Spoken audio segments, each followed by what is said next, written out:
Hello guys, welcome to the review of the movie Srinivasa Mangapuram, acted by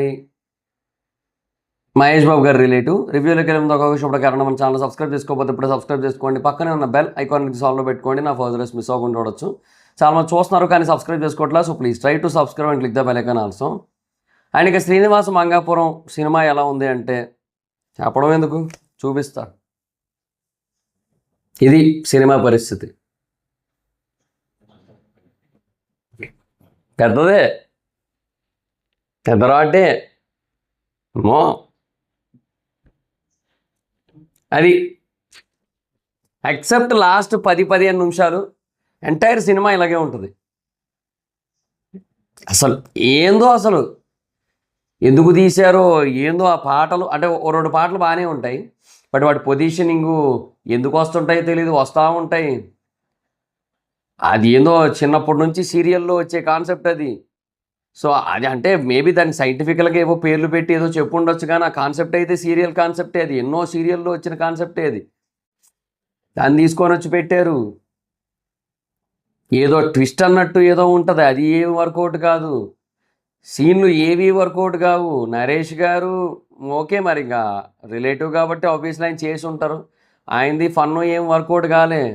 అసలు ఏ character అయినా ఏదో ఉంటుందంటే ఉంటుంది, ఏదో చేస్తారంటే చేస్తారు. మోహన్ బాబు గారి క్యారెక్టర్ ఓకే, పర్లేదు అన్నట్టు ఉంటుంది అంతే. అది కూడా అంత ఎలివేషన్స్ ఏమి ఉండవు ఆయనకు కూడా, అంత గొప్పగా ఏమి అనిపించదు ఆయనది కూడా. కాకపోతే ఏమంటే చాలా నాళ్ళ తర్వాత కొంచెం ఆయన్ని కొంచెం బాగా స్క్రీన్ మీద చూస్తాం కాబట్టి కొంచెం బాగా అనిపిస్తుంది. సో ఆ లాస్ట్లో కొంచెం ఉంటుంది అనమాట, ఒక ఇద్దరు నడుచుకుంటూ వచ్చే సీన్ ఒకటి, అది బాగుంటుంది. అక్కడ ఫ్రేమ్ బాగుంటుంది. అదే అన్నా కదా, లాస్ట్ ఆ 10-15 నిమిషాలు అంతే. అదొక్కటి కొద్ది గొప్ప పర్లేదులే అన్నట్టు అనిపిస్తుంది. కానీ మా బాబోయ్ మిగతా సినిమా అంతా కూడా దారుణం. నా పక్క సీట్లో ఆయనే కాదు చాలామంది పడుకుని పోయాడు. ఈయనైతే పడుకుని పోయాడు, ఫుల్ స్లీప్. ఇంటర్వెల్కి వెళ్ళాడు, బయటికి వెళ్ళాడు, మళ్ళీ వచ్చి ఒక 5 నిమిషాలు చూశాడు, స్లీపు, నిద్రపోయాడు. మధ్యలో ఫ్యాన్స్ అరుస్తున్నారు, లెగుతున్నాడు ఏమైనా ఉందేమో అని చెప్పి. దీనికి ఎందుకు అరుతున్నారు అని చెప్పి మళ్ళీ పడుకుని పోయాడు.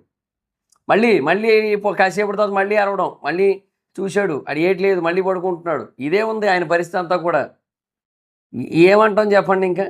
అంటే అవుట్ రైట్ బ్యాడ్ ఫిల్మ్ అబ్బా, అవుట్ రైట్ బ్యాడ్ ఫిల్మ్. మరి ఇక ఎట్లా యాక్సెప్ట్ అయ్యిందో ఏందో, ఈ కథ ఏందో నాకు అర్థం కావట్లా. ఇక మంగళవారం 2 తీసుకోకుండా అజయ్ భూపతి గారు ఏంది మంగళవారం పనులు. ఎక్కడ మంగళవారం, ఎక్కడ మంగాపురం. ఆ మంగ నుంచి ఈ మంగకి ఎందుకు ఇట్ట మారింది మొత్తం, అది ఏంది అది. అదొకటి. తర్వాత రెండోది, నాకు వైజయంతి మూవీస్ వాళ్ళని చూస్తే నాకు ఏమనిపిస్తుందంటే, ఈ కల్కి సినిమాలో వచ్చిన డబ్బులు ఏవైతే ఉన్నాయో వాటిని ఎలా పోగొట్టుకోవాలో తెలియక ఛాంపియను, ఇప్పుడు ఇది ఇట్లాంటి సినిమాలన్నీ తీసి పోగొట్టుకుంటున్నారేమో కావాలని అన్న ఒక ఫీలింగ్ కలుగుతుంది నాకైతే. ఎర్రంశెట్టి సాయి అని ఒక రైటర్ ఉంటారు, ఆయనది సుడిగుండాపురం రైల్వే హాల్ట్ అని ఒక నవల ఉంటుంది. ఎవరైనా చదువుతానంటే చదవండి, బాగుంటుంది. మంచి కామెడీ నవల, ఫుల్ కామెడీ నవల. అందులో ఒక క్యారెక్టర్ ఉంటుంది, వాడికి ఏంటంటే పిచ్చి అనమాట. వాడికి ఫుల్ డబ్బే డబ్బు వాడికి.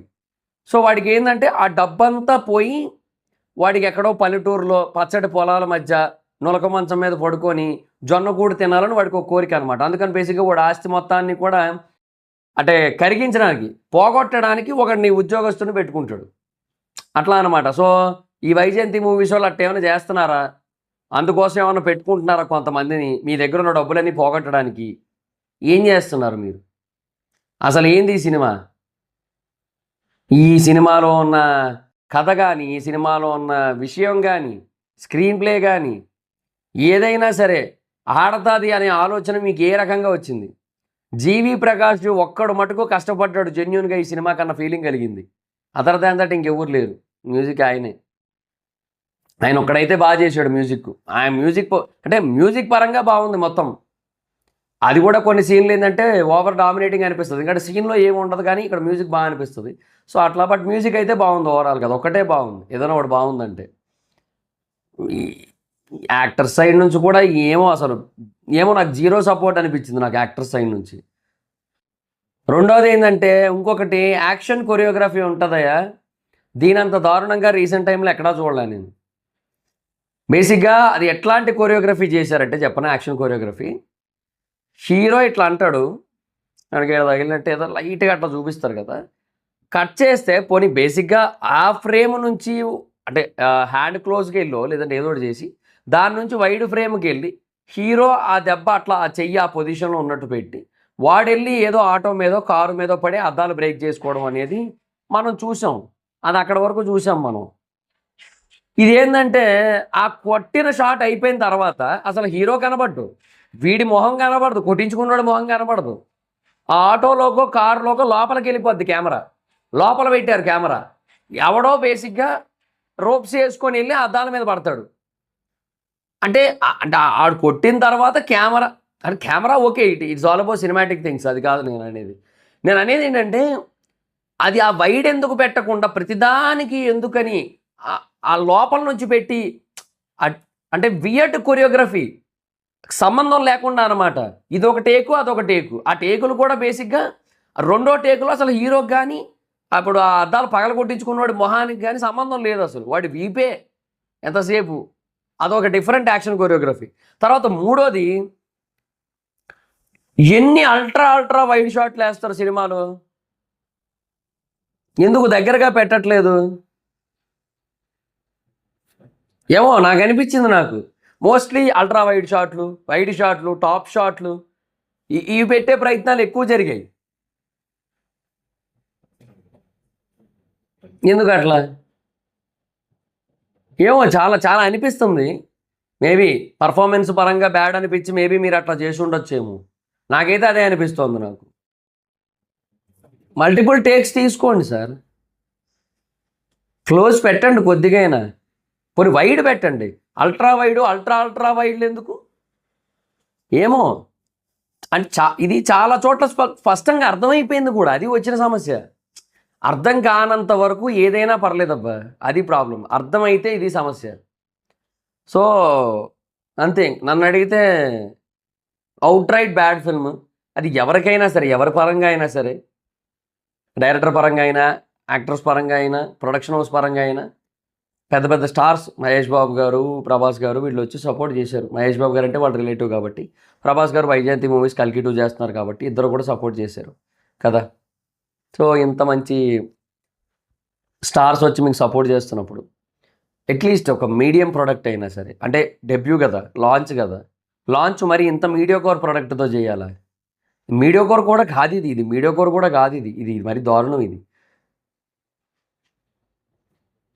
నేను దీన్ని చూడటానికి నేను స్పైడర్ మ్యాన్ షో క్యాన్సిల్ చేసుకొని దీనికి వెళ్ళాను చూడండి.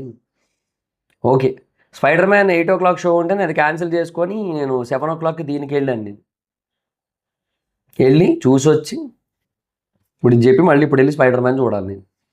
పోన్లేండి, మంచిదే.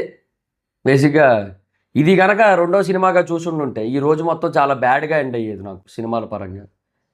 బట్ కోర్స్ నేను ఇది ముందు చూసేయడం వల్ల ఇప్పుడు స్పైడర్ మ్యాన్ చూసి కొంచెం బ్రెయిన్ వాష్ చేసుకుంటాను, క్లీన్ చేసుకుంటాను. మొత్తం కళ్ళు, బ్రెయిన్ అన్నీ క్లీన్ చేసుకోవాలి.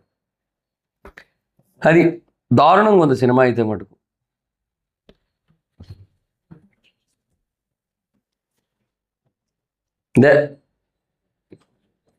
అది మరి situation. So that's guys, is the video మీకు నచ్చితే లైక్ చేసి వీడియోని షేర్ చేయండి. ఇప్పుడు కారణం మన ఛానల్ సబ్స్క్రైబ్ చేసుకోకపోతే ఇప్పుడే సబ్స్క్రైబ్ చేసుకోండి. పక్కన ఉన్న బెల్ ఐకాన్ క్లిక్ ఆన్లో పెట్టుకోండి. నా ఫర్దర్స్ మిస్ అవ్వకుండా చూడొచ్చు. చాలా మంది చూస్తున్నారు కానీ సబ్స్క్రైబ్ చేసుకోవట్లేదు. So please try to subscribe and click the bell icon also. నా ఇన్స్టాగ్రామ్ ఐడి జార్స్ మీద అక్కడ వచ్చి ఫాలో వచ్చు. థ్యాంక్ యూ సో మచ్ గా. బాబు నెక్స్ట్ వీడియో. బాయ్.